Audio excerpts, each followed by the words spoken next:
Property విషయంలో కన్ఫ్యూజన్గా ఉన్నారా? Gated కమ్యూనిటీలో ఫ్లాట్ తీసుకోవాలా లేదా విల్లా తీసుకోవాలా? మన పిల్లల భవిష్యత్ కోసం ఓపెన్ ఫ్లాట్ తీసుకోవాలా? మన హైదరాబాద్లో ఏ లొకేషన్లో కొంటే మంచి అప్రిసియేషన్ వస్తుంది?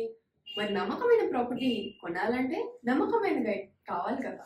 ప్రాపర్టీ అడ్వైజర్ కోసం సంప్రదించండి వరాహస్వామి ప్రాపర్టీ గూగులర్. కాంటాక్ట్ 7207218485. ఇప్పుడు మనం చూసాము అంటే మేషంలో ఏమీ లేదు, అంటే ఏ గ్రహం లేదనమాట. సంచారం ఎక్కడ జరుగుతోంది అంటే వృషభ రాశిలో మనకి మార్స్ సంచారం, at the same time Jupiter సంచారం జరుగుతోంది.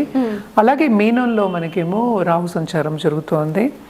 మనకి కుంభంలో శని మోస్ట్ ఇంపార్టెంట్ అంటే ఏంటి, కుంభ శని ఉన్నాడు, అట్ ద సేమ్ టైం రిట్రోగ్రేడ్లో ఉన్నాడు, అంటే వక్రించి ఉన్నారనమాట. ఓకే. అలాగే మనం చూసాము అంటే మిథునంలో లేరు, కర్కాటకం నుంచి మనకి బుధుడేమో కిందకి దిగాడు, అంటే ఏంటి లియో సింహానికి దిగి ఉన్నాడు అనమాట. కానీ సన్ సంచారం అక్కడ మనకు కర్కాటక రాశిలో జరుగుతోంది. ఇదే నెల second half of this month మనకి సింహానికి వెళ్తున్నాడు అనమాట. కానీ మోస్ట్ ఇంపార్టెంట్ ఇంకోటి ఏంటంటే ఈ నెలాఖరిని, ఆగస్ట్ నెలాఖరిని మనకి బుధుడు ఉన్నారు కదా, బుధుడేమో రిట్రోగ్రేడ్ అయ్యి మళ్ళీ కర్కాటక రాశికి వెళ్తున్నాడు అనమాట. సో 2 రిట్రోగ్రేడ్ ప్లానెట్స్ ఉన్నాయి ఇప్పుడు మనకి, ఒకటేమో శని, ఇంకోటేమో మనకి బుధుడు. అలాగే మనం చూసాము అంటే మనకి శుక్రుడు కూడా, శుక్ర గ్రహం కూడా మనకి ఎక్కడుందంటే మనకి లియో అంటే సింహంలో ఉందన్నమాట. ఈ నెలాఖరికి కన్యకి వెళ్తోంది. కన్యలో ఎవరున్నారు? కేతు ఉన్నాడు. కేతు వీనస్ కలిసి వస్తున్నాయి అనమాట. ఇవి మేజర్ సంచారాలు ఇవి. ఇవన్నిటిని బట్టి మనం ఏంటంటే ద్వాదశ రాశుల గురించి మాట్లాడుకుంటూ ఉంటాం. సో ఫస్ట్ ఎప్పుడు మనం మాట్లాడుకునేది ఏంటంటే మేషరాశి. సో ఎప్పుడు మనం చెప్పేది ఏంటి, కొన్ని రాసుల వారిగా బాగుంటుంది, కొన్ని రాసుల వారిగా అంత బాగుండదు, కానీ అన్ని మిశ్రమమే, అంటే ఏంటి బ్యాలెన్స్ చేసుకోవాలి చెప్పుకోవాలన్నమాట. మీనరాశి వాళ్ళకి ఏంటంటే కెరియర్ చాలా బాగుంటుంది, కానీ వీళ్ళకి మర్చిపోకూడదు మనం ఏలినాడ్స్ అని ఉంది. సో కొంచెం జాగ్రత్తగా చెప్తాం, మిశ్రమం అనే చెప్తాం అనమాట. 3వ ఇంటి సంచారం బాగానే ఉంటుంది, కానీ మనం చూడవలసింది ఏంటంటే 12వ ఇంట్లో ఏమో శని సంచారం జరుగుతోంది. అలాగే ఏంటంటే ఆయన రిట్రోగ్రేడ్లో ఉన్నాడు, అంటే ఏంటంటే మనకి రిట్రోగ్రేడ్ మోషన్ ఉంటే వెనక్కి తిరిగి చూస్తున్నట్టు అనమాట. సో లాభాన్ని చూస్తున్నాడు కనుక లాభం వచ్చే ఛాన్సెస్ ఉన్నాయి దేంట్లో, కెరియర్ విషయంలో ఈ నెల especially. And also second half of this month వీళ్ళకి అంత బాగుండదు, first half of this month బాగుంటుంది. ఎందుకంటే 5th మనకి సన్ ఉన్నాడు, అంటే సూర్య సంచారం జరుగుతోంది. ఆయన 6th లార్డ్ కూడాను, 6th లార్డ్కి మళ్ళీ 6th వెళ్తున్నాడు. అది కూడా కొంతవరకు బాగానే ఉంటుంది, కానీ వీళ్ళకి సీక్రెట్ ఎనిమీస్ అందరూ వస్తారు అని చెప్పుకోవాలన్నమాట. ఇంకోటి ఏంటంటే కోర్ట్ కేసెస్ ఏమైనా ఉంటాయంటే తప్పక అది పొడిగిస్తారు, ఇంకా లేట్ అవుతుంది అని చెప్పుకోవాలి. ప్రాపర్టీ విషయంలో మాత్రం కొంచెం జాగ్రత్తగానే ఉండాలి. అండ్ ఆల్సో ఏంటంటే మనకి చుట్టుపక్కల ఉన్న వాళ్ళు కానీ బంధుమిత్రుల కలయిక ఉన్నా కూడా అందరూ వీళ్ళకి సపోర్ట్ చేయరు, వీళ్ళని ఏంటి ఏదో ఒక దూషించే ఛాన్సెస్ ఎక్కువ కనిపిస్తున్నాయి అన్నమాట. మ్యామ్ ఇప్పుడు చుట్టుపక్కల వాళ్ళు అన్నారు కాబట్టి మరి లేడీస్కి ఎలా ఉండబోతుంది? ఈ లేడీస్కి ఈ రాశిలో ఉన్న వాళ్ళకి బాగానే ఉంటుందన్నమాట. కొత్త బిజినెస్ స్టార్ట్ చేసే ఛాన్సెస్ ఎక్కువ కనిపిస్తున్నాయి, ఎందుకంటే డబ్బు రావాలి కదా. ఈ రాశికి అధిపతి అయినా 3వ ఇంట్లో, సెకండ్ లార్డ్ కూడా అదే ఇంటికి వెళ్ళారు. సో అక్కడ లాస్ కనిపిస్తుంది, ప్లసెస్ కనిపిస్తున్నాయి, మైనసెస్ కనిపిస్తున్నాయి. సో అదేంటంటే డబ్బు వచ్చే సూచనలు కనిపించాలి అంటే ఏదో ఒకటి స్టార్ట్ చేయాలి. సో కొత్త బిజినెస్ స్టార్ట్ చేసే ఛాన్సెస్ ఎక్కువ కనిపిస్తున్నాయి ఈ నెల, తప్పక స్టార్ట్ చేస్తారు. అండ్ ఆల్సో ఏంటంటే వీళ్ళ పిల్లలు ఉన్నారు కదా, వాళ్ళ పిల్లలు వీళ్ళ మాట ఎక్కువ తీసుకోరు అని చెప్పాలన్నమాట. వినరు అని చెప్పడం బదులు ఎక్కువ ఏంటంటే ఇగ్నోర్ చేసే ఛాన్సెస్ ఎక్కువ కనిపిస్తున్నాయి. కొంచెం పిల్లలతోనూ ఎస్పెషల్లీ పెద్దవాళ్ళతోనూ జాగ్రత్తగా ఉండాలని చెప్పాలి.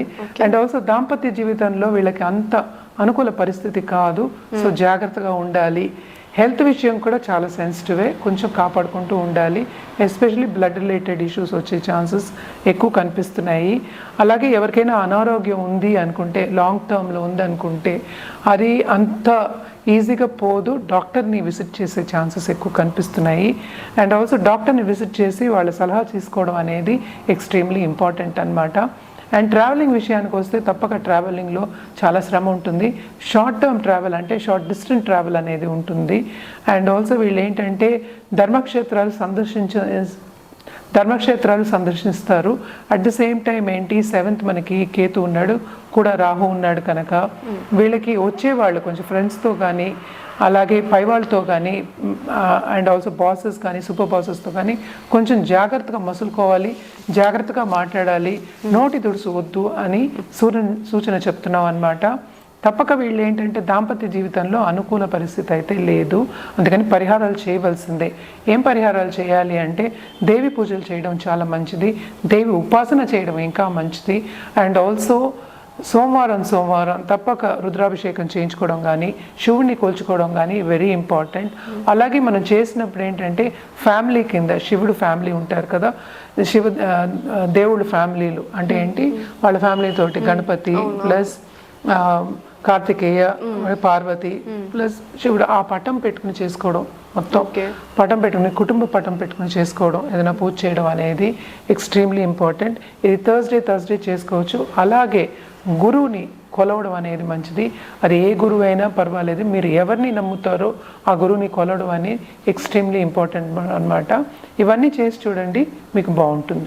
కర్కాటక రాశి వాళ్ళకి బాగుంటుందని చెప్పుకోవాలి, ఎందుకంటే ఈ రాశిలోనే మనకి సన్ సంచారం అంటే సూర్య సంచారం జరుగుతోంది. సో సెకండ్ లార్డ్ కూడానే ఉన్నారు కనుక డబ్బు సంపాదించే ఛాన్సెస్ ఎక్కువ కనిపిస్తున్నాయి. అంటే ఏంటి, సంపద వచ్చే ఛాన్సెస్ ఎక్కువ కనిపిస్తున్నాయి. అలాగే ఏంటంటే మనకి గురు సంచారం కూడా చాలా మంచి సంచారం ఈ రాశి వాళ్ళకి. ఇక్కడ మైనస్ ఏంటంటే అర్ధాష్టమ శని ఉంది, రాంగ్. దీంట్లో మైనస్ పాయింట్ ఏంటంటే అష్టమ శని జరుగుతోంది, కానీ శని ఏమో రిట్రోగ్రేడ్లో ఉన్నారు, 8వ ఇంట్లో ఉన్నారు కనుక ఈ నెల బాగుంటుంది. చాలా వీళ్ళకి చాలా ఎంజాయ్ చేస్తారనే చెప్పుకోవాలి, హ్యాపీగా ఉంటారనే చెప్పుకోవాలన్నమాట. ఏ విషయాల్లో అంటే కెరియర్లో విస్తరింపు అనేది జరుగుతుంది, తప్పక వీళ్ళకి స్థానచలనం అనేది ఉంటుంది. At the same time increment వచ్చే ఛాన్సెస్ కూడా ఎక్కువ కనిపిస్తున్నాయి అన్నమాట. బాగుంటుందని చెప్పాలి. అలాగే నిరుద్యోగులకి ఉద్యోగ అవకాశాలు వస్తాయి. అడ్జస్ట్మెంట్ ఇష్యూస్ అనేవి కొన్ని ఉంటాయి, కానీ చాలా ఎంజాయ్ చేస్తారు, ముందుకు సాగుతారనే చెప్పుకోవాలి. At the same time investment రంగంలో ఉన్న వాళ్ళకి కూడా డబ్బు వచ్చే ఛాన్సెస్ ఎక్కువ కనిపిస్తున్నాయి. కొన్ని జాగ్రత్తలు చెప్తాం, ఎందుకంటే మనకి 7th లార్డ్ 8th లో ఉన్నాడు, 8th లార్డ్ కూడా అయ్యాడు అనమాట.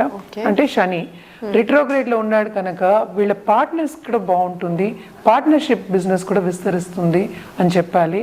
Second half of this month ఏంటంటే మనకి సన్ అంటే సూర్య సంచారం జరగబోతోంది, అంటే ఓన్ హౌస్కి వెళ్తున్నాడు అనమాట. అలాగే బుధ సంచారం జరుగుతోంది, మళ్ళీ కర్కాటకానికి వస్తోంది, రిట్రోగ్రేడ్ అయి వస్తున్నాడు కనుక అప్పుడు మిశ్రమంగా ఉంటుంది అని చెప్పాలన్నమాట. First half of this month బాగుంటుంది, ఇందాక నుంచి నేను అదే చెప్తున్నాను. 3rd హౌస్లో మనకి కేతు ఉన్నాడు కనుక క్రియేటివ్ ఫోర్సెస్లో కొన్ని ఆటంకాలు వచ్చే ఛాన్సెస్ ఉన్నాయి. అట్ ద సేమ్ టైం వీళ్ళకి ఏంటంటే స్పిరిచువల్ డెవలప్మెంట్ ఎక్కువ కనిపిస్తోంది. అండ్ అదే చదువు మీద మక్కువ కూడా చూపిస్తారు వీళ్ళు, తప్పక చదువుతారు, పైకి వచ్చే ఛాన్సెస్ దాంట్లో కూడా ఎక్కువ ఉన్నాయి. ఎలాంటివంటే ఆస్ట్రాలజీ కానీ, లేకపోతే కన్సల్టింగ్ బిజినెస్ కానీ, లేకపోతే టారో కార్డ్ రీడింగ్ కానీ, ఇలాంటివన్నీ వేరే గుప్త సబ్జెక్టులు నేర్చుకునే అవకాశం అనేది వీళ్ళు తెచ్చుకుంటారు, తప్పక నేర్చుకుంటారు, దాంట్లో పైకి వస్తారు. అండ్ ఆల్సో కొత్త బిజినెస్ స్టార్ట్ చేయాలి అంటే తప్పక ఫస్ట్ హాఫ్ ఆఫ్ దిస్ మంత్లోనే స్టార్ట్ చేయొచ్చు, బాగుంటుంది వీళ్ళకి. నేను చెప్పినట్టు డబ్బు వచ్చే ఛాన్సెస్ ఎక్కువ కనిపిస్తున్నాయి కనుక. అలాగే ఏంటంటే 10th లార్డ్ కూడా మనకి 11th లో పడ్డాడు కనుక బాగుంటుందనే చెప్పాలన్నమాట. మొత్తం మంత్ అంతా బాగుంటుంది. సెకండ్ హాఫ్ ఆఫ్ మిశ్రమం ఎందుకు చెప్తున్నాం అంటే బుధ సంచారం అంటే 12th లార్డ్ 2nd హౌస్లో ఉన్నాడు, అలాగే వీనస్ కూడా 2nd హౌస్లో ఉన్నాడు కనుక కొన్ని ఫైనాన్షియల్ ఇబ్బందులు తప్పవు. లోన్స్ తీసుకునే పరిస్థితి వచ్చే ఛాన్సెస్ ఉన్నాయి, కానీ స్మాల్ లోన్సే. అట్ ద సేమ్ టైం ఏంటంటే మనకి ఖరీదైన వస్తువు అంటే ప్రాపర్టీస్ అంటే ఏంటంటే స్థిరాస్తులు కొనుక్కునే ఛాన్సెస్ కూడా ఎక్కువ కనిపిస్తున్నాయి. వీళ్ళు ఏంటంటే ధర్మక్షేత్రాలు సందర్శించే ఛాన్సెస్ కూడా ఎక్కువ కనిపిస్తున్నాయి. నేను ట్రావెలింగ్ గురించి చెప్తున్నాను, అది కూడా బాగుంటుంది. ముందుకి సాగే ఛాన్సెస్ ఈ నెల బాగుంటుంది, ఎంజాయ్ చేస్తారని చెప్పుకోవాలి. మంచి సూచనలు కనిపిస్తున్నాయి కర్కాటక రాశి వాళ్ళకి. అలాగే మన పరిహారాల విషయానికి వస్తే కనుక తప్పక సోమవారం రుద్రాభిషేకం చేయించుకోవడం చాలా చాలా మంచిది. అలాగే దుర్గా చాలీస చదువుకోవడం చాలా మంచిదన్నమాట. మనం ఒక గోవుకు కానీ లేకపోతే ఒక డాగ్ అంటే కుక్కకు కానీ మనం ఫుడ్ పెట్టడం అనేది చాలా మంచిదన్నమాట. అలాగే ఇది వర్షాకాలం కనుక తప్పక ఓల్డ్ ఏజ్ హోమ్కి వెళ్ళి మనం గొడుగులు దానం ఇవ్వడం అనేది ఇంకా మంచిది. ఇవన్నీ మీకు ఏంటంటే పాజిటివ్ దారికి తీసుకెళ్తాయి అని మంచి సూచనలే కనిపిస్తున్నాయి, కానీ ప్లస్కి ప్లస్ ఉంటే ఇంకా బాగుంటుంది కదా. సో తప్పక చేయండి, ఇంకా బాగుంటుంది.